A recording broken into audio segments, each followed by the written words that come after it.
So దీంతో మొత్తం flood అంతా కూడా అక్కడికి వచ్చేసి రోడ్ల మీదకి వచ్చి మొత్తం జలమయం అవ్వటం ఇదంతా అవుతుంది. సో అంటే first and foremost disasters especially floods ఇవి మనం అడ్రస్ చేయాలంటే కనుక లేక్స్ని మనం అడ్రస్ చేయాలి. లేక్స్ని బెంగళూరు కూడా అదే చేస్తున్నారు. చాలా సిటీస్లో కూడా మనం ఢిల్లీలో కూడా వాళ్ళు అక్కడ కూడా మీరు చూస్తున్నారు పెద్ద ఎత్తున కూడా ఈ ఫ్లడ్డింగ్ అవటం. సో దీనికి కూడా సగం కారణం ఏంటంటే ఇంటెన్సిటీ ఆఫ్ రెయిన్ఫాల్ కూడా చాలా ఏంటంటే ఒక గంటలో ఇంతకుముందు 2-3 సెంటీమీటర్లు పడేది ఇప్పుడు దాదాపు 8 to 9 సెంటీమీటర్స్ పడుతుంది అన్నట్టు. సో ఇది కూడా మనకు ఒక ప్రధానమైన కారణం. సో ఇవన్నిట్లో మనం చూసినప్పుడు చెరువుని ముందు మనం ఫస్ట్ సేఫ్ గార్డ్ చేసుకోవటం ఒకటి, నెక్స్ట్ ఫర్దర్ ఎంక్రోచ్మెంట్స్ కాకుండా చూసుకోవటం అనేది, దాంతోపాటు ఎవరన్నా ఎంక్రోచ్మెంట్స్ చేస్తుంటే కనుక వాళ్ళ మీద చాలా స్ట్రాంగ్ డిటరెంట్ యాక్షన్ కూడా తీసుకోవటం అనేది ఉందన్నమాట.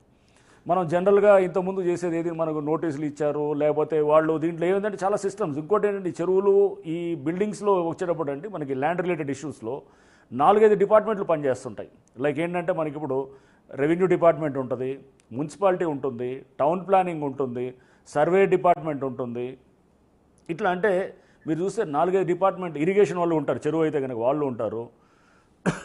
సో ఇవన్నీ ఉన్నప్పుడు ఎవరో ఒకటి మధ్యలో ఎక్కడో చిన్న ఏదో సపోజ్ ఎన్ఓసి ఏదో సరిగ్గా ఇవ్వలేదు అనుకోండి, లేదా ఒక తప్పుడు ఎన్ఓసి సర్వే నెంబర్ వేరే నెంబర్ చూపించి ఈ నెంబర్లో ఉన్నదన్నట్టు ఇచ్చి ఈ సర్వే నెంబర్లోకి పర్మిషన్ తీసుకొస్తారు. తప్పుడు సర్వే నెంబర్ చూపిస్తారు. పక్కన ఎక్కడో ఒక ఇది 200 మీటర్ల అవతలో 300 మీటర్ల అవతలో ఉన్నది చూపించి అది ఇక్కడ ఉందన్నట్టు చూపించి దాని మీద పర్మిషన్ తీసుకొస్తే ఆ పర్మిషన్ ఆ తెచ్చిన దాని మీద వీళ్ళు అన్ని పర్మిషన్స్ అన్ని ఆటోమేటిక్గా వచ్చేస్తాయి. ఇక టౌన్ ప్లానింగ్ నెక్స్ట్ మీకు అన్నీ చూస్తే కనుక ఆటోమేటిక్గా ఒక తప్పుడు సర్వే నెంబర్ చూపిస్తారు. అది చెరువులో ఉన్న భూమిని అది వేరే రాంగ్ సర్వే నెంబర్ చూపించి పర్మిషన్స్ అన్నీ వస్తాయి.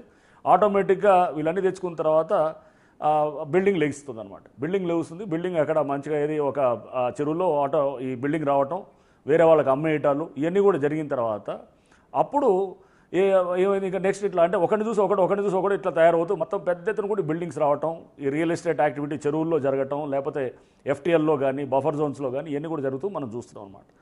సో దీనికి మనం నివారించాలంటే కనుక ఫస్ట్ అసలు గ్రౌండ్ లెవెల్లో చెక్ చేయాల్సింది ఏంటంటే అక్కడ ఈ తప్పుడు రిపోర్ట్స్ ఎవరిని ఇచ్చేవాళ్ళు అధికారులు ఉంటే వాళ్ళ రెస్పాన్సిబుల్ చేయాలి. ఆ రెస్పాన్సిబుల్ చేసి వాళ్ళ మీద లీగల్గా ప్రాసిక్యూషన్ చేయాలి. చేసిన తర్వాత ఆ బిల్డింగ్ ఏదైతే కనుక ఇట్లా వాళ్ళు చేసుకొని వచ్చిన దాన్ని అది ఏది తప్పుడు పర్మిషన్స్ తీసుకొచ్చిన దాన్ని డెమాలిషన్ చేయడానికి లీగల్ ప్రాసెస్ ఫాలో అవ్వాలి. ఇప్పుడు చాలా మేము చేసాం, నిజాంపేటలో చేసాము, చందనగర్లో చేసాము, ఇట్లా పలు చోట్ల కూడా చేసాం. నిజాంపేటలో ఫర్ ఇన్స్టెన్స్ నిన్న చేసిన దాంట్లో అది కోర్టుకు కూడా వెళ్ళారు కొంతమంది యాక్టివిస్టులు. కోర్టుకు వెళ్ళినప్పుడు కోర్టు చాలా స్పష్టంగా చెప్పిందనమాట. వాళ్ళు ఏదైతే సర్వే రిపోర్ట్ ఇచ్చిన దాన్ని కూడా తప్పుపడుతూ కొంతమంది యాక్టివిస్టులు కోర్టుకు వెళ్ళారు. కోర్టు వెంటనే జాయింట్ ఇన్స్పెక్షన్ చేసి ఇంకొక మీరు ఇది ఇవ్వండి అని చెప్పిందనమాట. జాయింట్ ఇన్స్పెక్షన్ రిపోర్ట్ చేశారు. చేసిన తర్వాత దాంట్లో స్పష్టంగా అది క్లారిటీగా చెప్పారు ఇదంతా చెరువుల్లో ఉందని చెప్పేసి. ఆ తర్వాత యాక్షన్ అనేది కనపట్లేదు అనమాట. యాక్షన్ అనేది కావాలంటే కనుక అప్పుడు హైడ్రా అనేది ఇప్పుడు గ్రౌండ్ లెవెల్లో కావాల్సిన పేపర్ వర్క్ అంతా అయిపోయింది. కోర్టు కూడా ఏం చెప్పింది, ఎఫ్టీఎల్లో ఉంటే మీరు డిమాలిషన్ చేయొచ్చు అని చెప్పి కూడా చాలా స్పష్టంగా చెప్పింది. సో గ్రౌండ్ లెవెల్లో ఇప్పుడు ఆ పని హైడ్రా చేస్తుంది అనమాట. అంటే మీరు పేపర్ వర్క్ అంతా జరిగిపోయింది, లేకపోతే ఎక్కడెక్కడైతే కనుక మనకి ఎటువంటి కోర్టు అడ్డంకులు లేవు అనుకుని నిర్ధారణ చేసుకున్న తర్వాత ఆటోమేటిక్గా వీఆర్ గోయింగ్ ఫర్ డెమాలిషన్. ఇది అశోక్ గారు జరుగుతున్నదంతా. సో మనం చెరువులు కాపాడుకోవాలి. చెరువులు కాపాడుకోకపోతే ముందు తరాలు లేదా భవిష్యత్తు చాలా మనకి చాలా ఇబ్బందికరంగా ఉంటుంది. ముందు తరాలు మనల్ని క్షమించరు. అది మనం మీరు చెప్పింది